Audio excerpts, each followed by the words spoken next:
months, there's a guy who has emerged as a leader for that crown, Davante Adams. Oh, yeah. Over the last 7 games, check this out, he's been absolutely unstoppable. 11 touchdowns, and his average 111 yards per game. And this week's Burleson, I'm going to show you why Davante Adams is on a whole different planet right now. Let's break this down. All right, there he is, Davante with the visor.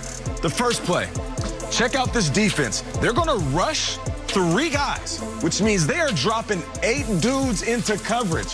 This close to the end zone, there's no way that Aaron Rodgers can find his wide receivers if you outnumber them. There's 2 guys for every route ran. Davante, he wants to run the hook route. He's looking at the Robert Tonyan to the right, and Davante's over the middle, covered, and watch the telepathy. You're going to look at Aaron Rodgers, paying attention to where Davante is, and then Davante says, okay, where's the soft spot in this defense? Aaron Rodgers buying time because, like I said, they only rush 3, and he delivers to a spot in the end zone that only him and Davante know exactly where it is. That soft spot, that space, he goes up and gets it, helmet or higher, in between 3 dudes in a place where only Davante can get this ball. If he drops that, it pops to the back of the end zone. Watch this angle right here. They rush 3 all the time in the world. He's looking. Oh, Davante, I see where you're going. Let me throw this up. And it looks like an easy touchdown on a play that was really just them freestyling, which is unreal. You gotta be subtle, right? Like, you can't give it away. You can't give it away, you can't panic, and you always have to know where your #1 wide receiver wants to go. All right, now let's bring this up. Number 2. Now, this is that insane connection I'm talking about. He's running a corner route. Now, he wants to hit the dig on the left side, top of your screen, and watch Davante runs a corner. He knows that Aaron Rodgers is about to flush himself out of the pocket, and then Davante, this is unreal. Davante goes from a corner route to a fade, come back to the pylon, stops, plants his feet, and then an absolute laser is thrown to him by Aaron Rodgers. But how? Once again, he runs a corner, fade, come back to the pylon. Look at this throw. The throw is really mind-blowing, and we take it for granted because it's Steph Curry hitting a 3. An absolute dime. That's like run to the pickup truck. If you're covered, come back to the fire hydrant, and I'll throw it before you get to old man Jeekins' house. That's what they're doing up against millionaires that are paid to stop. All right, let's keep this thing going. Now watch the trust factor. Now you're going to see the 49ers, they're playing cover 3, right? That means thirds across the field on the back end. Watch the placement of this ball, but more importantly, look where Davante is in relation to the quarterback who's looking at Aaron Rodgers. Still, you got Aaron Rodgers saying, I don't care if you see me, see you. I want you to see me throw this ball in a place where you can't catch it because I trust myself. See this right here. How about that? Gosh. Unreal. A cornerback peeking at the quarterback making eyes with Davante, making eye contact with Davante and says, I'm going to throw it anyway. Yeah. And they come up with a big-time touchdown. Oof. You get a little bit of a hand on the back, but not a push-off. The ball placement, though. A back shoulder fade ball location, and he hand plants and gets in the end zone. He's looking for that pylon and gets on in. That right there is a connection that is unlike any other in the NFL right now. Watch it. This is the hand strength. Is that what it's called even? Yeah, the hand strength. They move him to the inside to give him more space, right? He's not just running fade balls. And then Peter went over this yesterday. Watch Davante go up and catch it. Slay touches the ball once and tries to get it out, and then touches it twice. Davante still holds on to the ball. This is the 3rd straight play they threw to Davante. They went goal line twice before.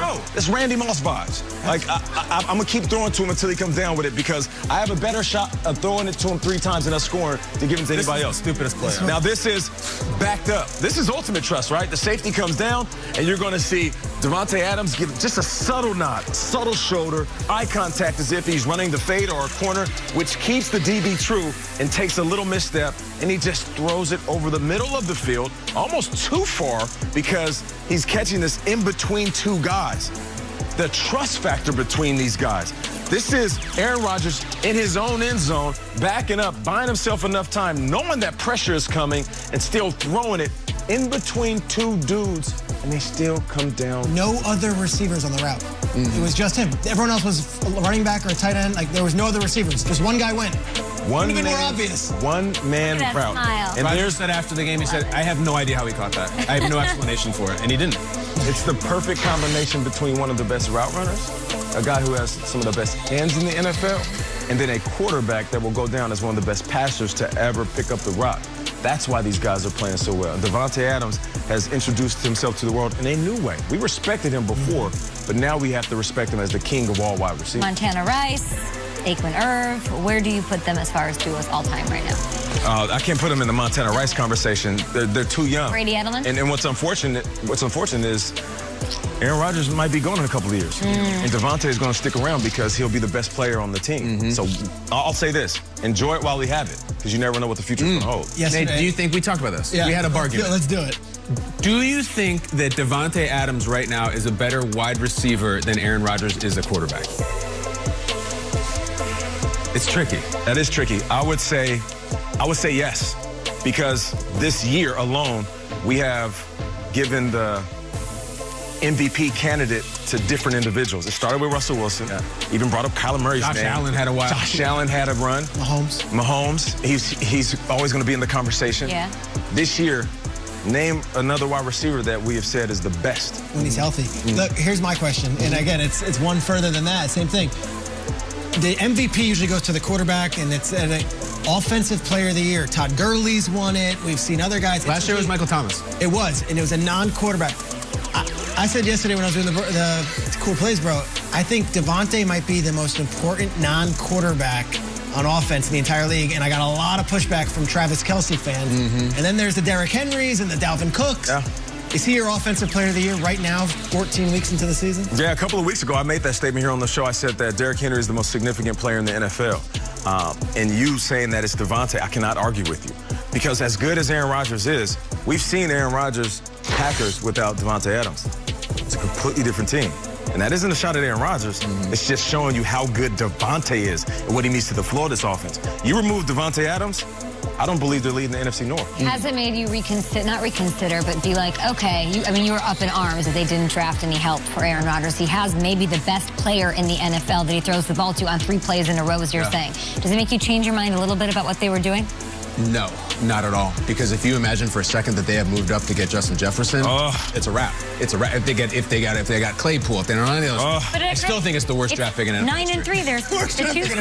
Really? I do. I really do. And I think it's going to be really interesting because if Rodgers wins the MVP, let's say Rodgers wins the Super Bowl, they're still going to part ways with him? Because he said in August, I'm not along for this team. Yeah, I'm going to be gone.